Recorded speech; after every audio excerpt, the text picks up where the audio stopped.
champ in the building. You already know what time it is. Work, let's go. Let's go, come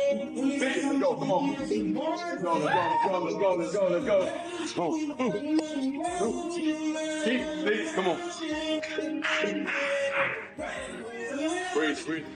If I want to be that, and I know I'll go down in history, I'll look back in 20 years and be like, yeah, the reason why we watching women's basketball is not just because of one person, it's because of me too, and I want y'all to realize that. Caitlin Clark has always been known for her fierce competitive spirit, but in a recent workout video, she took things to another level by playfully mocking Angel Reese ahead of the 2025 season. With a mix of humor and raw talent, Caitlin shows off her intense training routine, while cleverly throwing some playful jabs at Reese's style of play.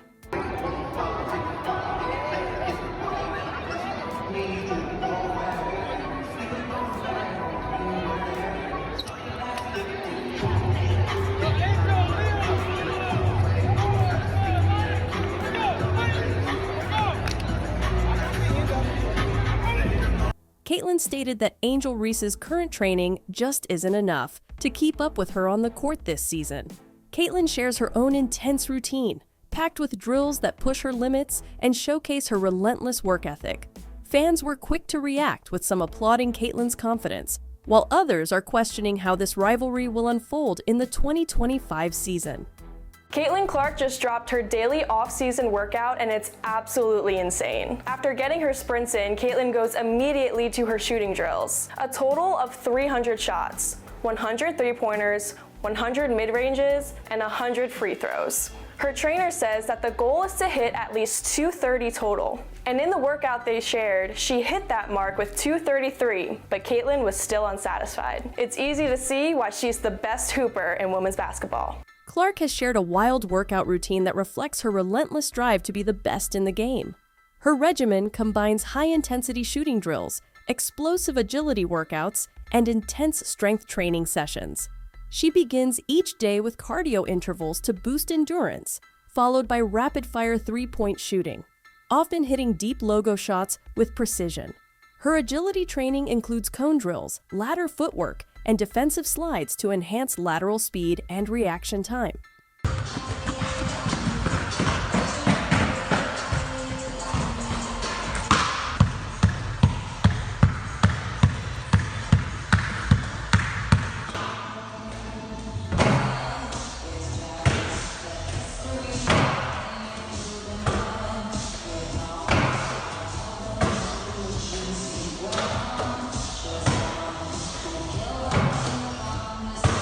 All right, so you made 233 out of 300. This is kind of your routine. Yeah. How do you feel about 233? I think it's a good number. Threes were a little bit, I wouldn't say lower. I'll still take 63, but I want to be more so around 70 if I can. Yeah. 81 mid-range is really, really good.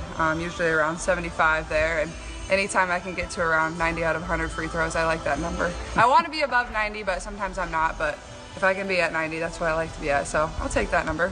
Clark also spends hours in the weight room, focusing on core strength, balance, and lower body explosiveness to improve her ability to finish through contact. What sets her apart is her obsessive attention to detail, tracking every rep, every shot, and constantly pushing past limits. Even after grueling sessions, she's often seen reviewing films to fine-tune her game. It's not just talent, it's her insane work ethic that makes her one of the most dangerous rising stars in basketball. All right, guys, we're starting a little TikTok weight room vlog. I'm gonna show you what we do. Get the butt down. Good. Okay, speed. Okay, speed. Go strong. Yes. Thank you. Shoulder press. Cheese. Love it. Cheese. Boom. Weight chest support. Oh, she is strong. What about me? What am I supposed to do? Please. Okay, fine. What are we hitting? We're hitting a little of these. I'm not sure what they are. Not sure what it's doing, but Sarah says it works. Yeah, whatever. Hamstring curls, I guess. So I'm hitting 140, okay? 140. All right, guys, that's our lift. We are strong. Okay, we're actually strong. What? Caitlin Clark has always been known for her fierce competitive spirit. But in a recent workout video, she took things to another level by playfully mocking Angel Reese ahead of the 2025 season. Caitlin Clark versus Angel Reese saga traces back to their legendary battles during their NCAA careers. Clark, representing the Iowa Hawkeyes, and Reese, playing for LSU, met in what would become some of the most watched women's basketball games in history. Their face-off in the 2023 NCAA championship game, where Reese famously taunted Clark with the "you can't see me" gesture, turned into a viral moment that defined their competitive fire. Like Enrique said, with all the transfers, they lost in the conference tournament, and they were up in that game, in that semifinal game. And this kid, Angel Reese, has something about her. Her personality, contagious. She makes, in her funny. Hey, why not? Hey, listen. Hey, why not? If you dish it, you got to be able to take it. That's actually why I don't dish it. I can't take it. Because you got to take it, too. Yeah, you got to take it. And you got to take it with a smile, you know? Like underdog mentality. All right, you did it once. Look at the I mean, that's going overboard.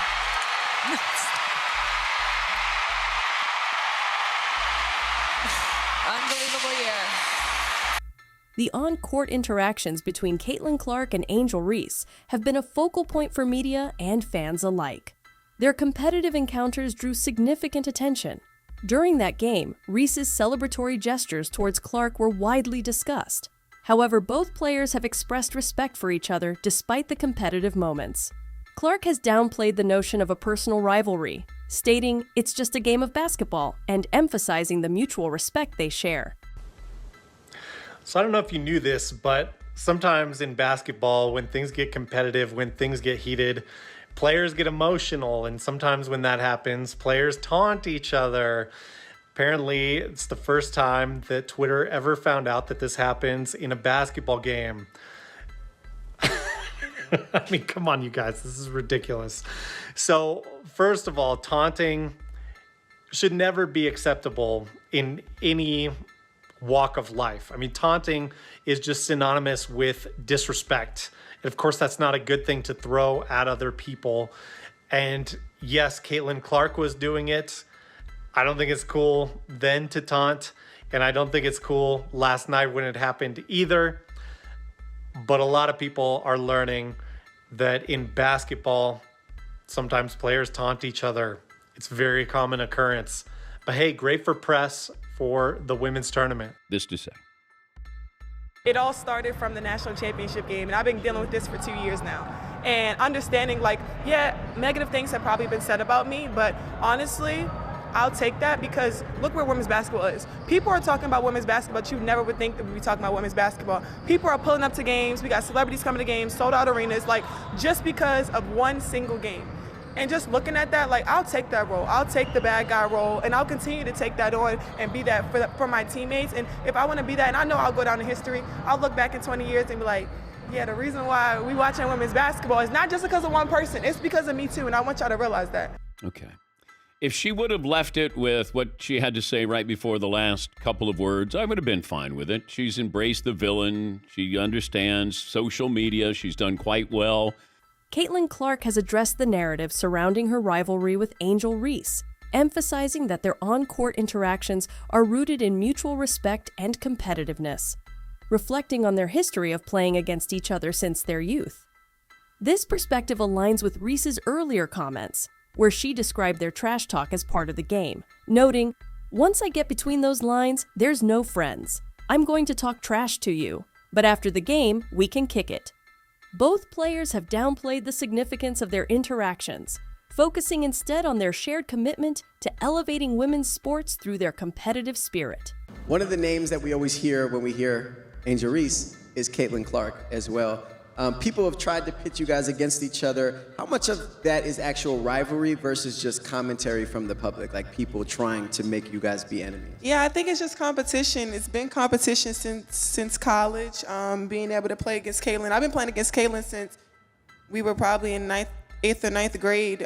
We both were really competitive during AAU. I went to Maryland, she went to Iowa, so we competed there, and then finally being able to compete in the national championship. So people don't know the legacy of us being able to play against each other for a really long time. But obviously social media is going to put two women against each other. And I think it's just been able to be something that is negative, but also positive. I think it shines light on women's basketball. So I'll take that of being able to be the person that gets the hate, but I know that at the end of the day, I'm growing women's basketball and helping women's basketball. Do you feel like sometimes her fans cross the line?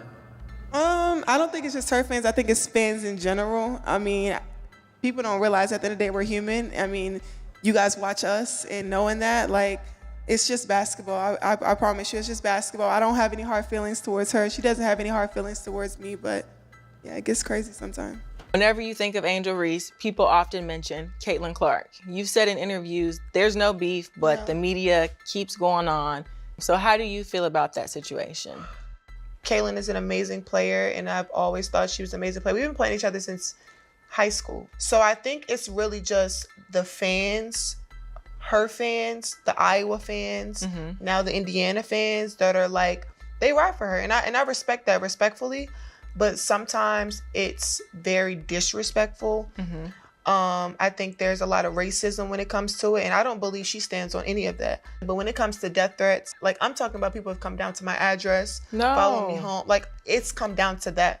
Multiple occasions, people have made AI pictures of me, like, naked, literally. Really? They have sent it to my family members. My family members are like, uncles are sending it to me like, are you naked on Instagram? It sucks to see that, and it's really hard that I have to go through that, and now seeing other players even having to go through that. Reese recently addressed the rivalry with Clark, stating that, despite the intensity of competition, at the end of the day, it's a game that we both love. Reese emphasized that there is no personal hate between them, clarifying that much of the tension is amplified by fans rather than the players themselves. Her remarks came as part of broader conversations on sportsmanship and public perceptions surrounding their highly publicized rivalry. Never realized how something can literally change your life. And knowing my 5 fingers and my other finger pointing at my hand could literally have changed my life for like forever is crazy. And knowing that, like, Caitlin is an amazing player, and at the end of the day, it's a game that we do both love, but there is no hate, no hate. We're gonna play on the same team one day, I'm sure. Like, we're gonna definitely play on the same team one day. Caitlin Clark's exceptional performances have drawn comparisons to NBA stars, notably Luka Doncic. After witnessing Clark's dominant display in an NCAA tournament game, Doncic remarked, "She reminds me of Steph Curry. She shoots it better than me, that's for sure." She is the female Steph Curry because we just never see anything like this. She is shooting step back, jump shot, three-pointers from the logo. Never did I think I would see that. And she's making them. Not yet in the WNBA, but she certainly made a bunch at Iowa. 31% so far. She's taken the second most threes in the league. But that'll change. She'll get on a hot streak, and that'll start to go up toward 35, 36, 37, 38%. Steph's obviously 40 plus. Maybe one day she will be too, because she shoots threes from the logo effortlessly. It takes strength to get the basketball to the basket, especially if you don't keep your feet on the floor. If you set shoot it where you can push it, that gives you much easier range. She is stepping back, going away from the basket, jumping and shooting. She never ever even gets close to saying she's the reason for the attendance explosion this year in the WNBA. I saw the performance. He said 41, almost triple-double, yeah. He was shooting, letting that ball fly. I watched a little bit, but then I had to do some treatment. But it was amazing. I watched the first half. But she got to go in the second half, so I didn't watch that. And it's more Steph Curry, man. It's a woman, Steph Curry. Thank you. She can shoot it better than me.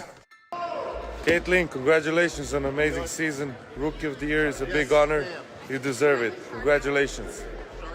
Beyond individual accolades, Clark's influence has significantly boosted the WNBA's profile.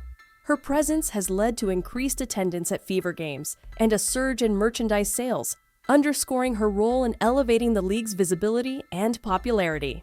Do I need to call you the female version of Steph Curry, or do I need to call Steph Curry the male version of Caitlin Clark? I mean, which one is it? Which one is it? I think I'll just be the female version of Steph Curry. I mean, you hear people talking about you and throwing out those comparisons. Speak about how that makes you feel, about how you've just taken the world by storm because of your shooting prowess. Yeah, I really feel like I'm still kind of in a dream, in a real world. I mean, it's kind of crazy, obviously. Those are the players I kind of grew up watching. Obviously, Steph Curry's kind of changed the game, and he's a player I grew up loving. I still love. I watch him all the time. So it's kind of crazy seeing all those NBA players, WNBA players tweet about you, talk about you. But, you know, I still enjoy every single second of it for sure. Do you feel right now you're the best player in women's college basketball? Yeah, I mean, that's what I think. I think my teammates would say the same. My coaches would say the same. I think there's always room to improve. And I think, you know, only being a sophomore, Charles Barkley has weighed in on the situation, describing it as petty jealousy among WNBA players towards Clark, the highly touted rookie who recently joined the Indiana Fever. In a fiery segment on his show, Barkley didn't hold back, criticizing veteran players for not supporting Clark as he believes they should.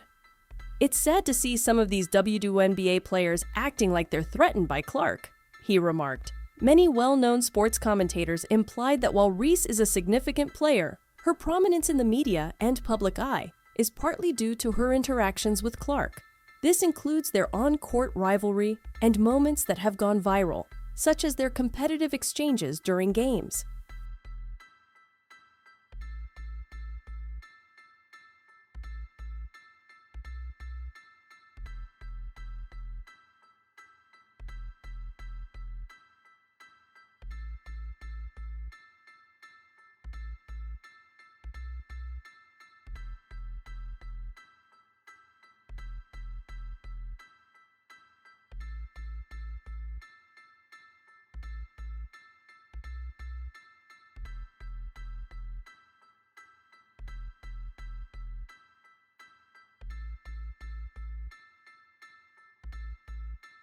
They suggest that these interactions have amplified Reese's visibility, but that the foundational interest in women's basketball is driven by Clark's standout performances.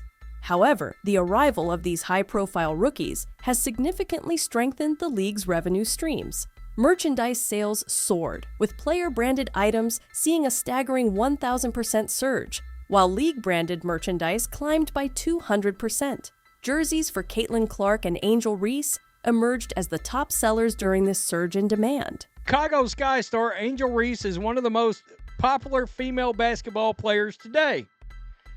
In fact, she's the most followed WNBA athlete on Instagram, boasting 4.8 million followers on the platform. With that said, it's no surprise that there's a lot of people who are willing to buy merchandise related to her. When Unrivaled Basketball announced on Thursday that the players' jerseys were now available for sale online, several fans naturally came to the site to get a hold of Reese's number 5 jersey. Now, I'm going to be the first to tell you, I'm not shocked her jersey sold out. However, the speed at which the merchandise sold out led some to suspect that there might not have been enough jerseys produced or made available in the first place, raising questions about whether the swift sellout was a result of high demand or if it was artificially engineered. The fans' frustration was further compounded by the belief that the quick sellout might have been part of a marketing strategy, rather than a genuine reflection of overwhelming demand. WNBPA President Nneka Ogwumike emphasized the significance of this period, stating, "This is a defining moment not just for the WNBA, but for all of us who believe in progress." She underscored the necessity of moving beyond the current agreement to reflect the league's evolution and the players' substantial contributions.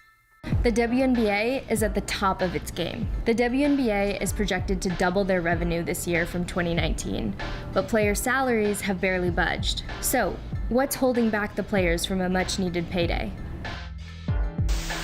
A dated collective bargaining agreement. The WNBA League and the Players Union brokered the contract back in 2019. The contract doesn't allow salaries to increase as the league generates more revenue.